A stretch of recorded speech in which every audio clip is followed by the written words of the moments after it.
Hello, we are going to begin talking about protein synthesis, the process and how proteins are made at the ribosome. All right, this is just showing you a little bit about protein synthesis. We make mRNA from the code of DNA. The ribosome, which is two parts, which is this orange blob is moving. It just went away. That is the ribosome, and these little funky things are the tRNAs that are bringing in the amino acids. So this is what we're going to learn about. Protein synthesis is broken down into transcription and translation, and we're going to focus first on transcription, or the process by which the DNA code is copied onto a strand of RNA. Pretty much this occurs at a rate of 60 nucleotides per second, and it's broken down into three stations. We have initiation, elongation, and termination.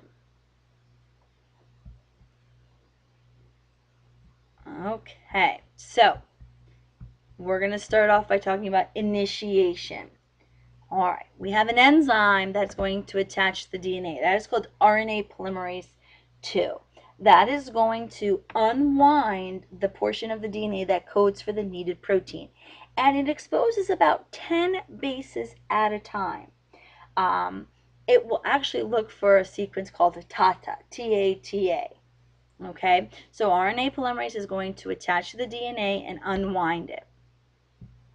Elongation means that we are then going to start making the mRNA. So free RNA nucleotides are going to bond to those exposed bases, and we're going to have RNA polymerase linking those.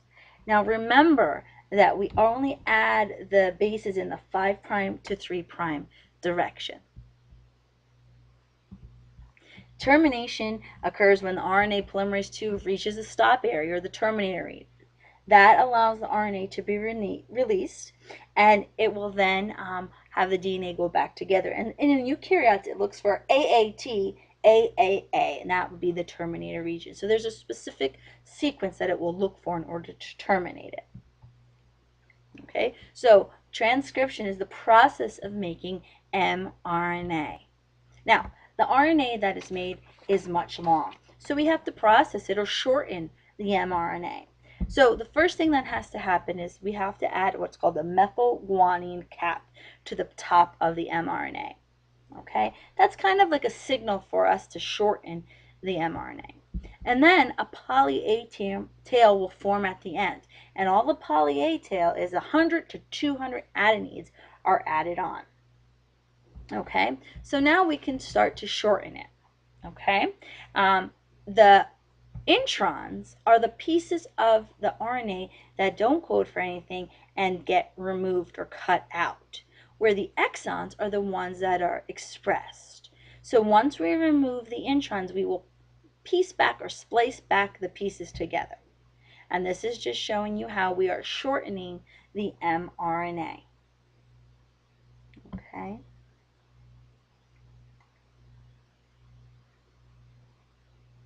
Okay, just so you know, when we talk a little bit more about translation, we need to understand what a codon is. A codon are 3 bases of RNA that will code for an amino acid. So we will talk about that when we talk about translation, but it is very important. The 3 bases on the mRNA will code for a particular amino acid. So if you guys have any questions, please see me tomorrow in class. Thanks.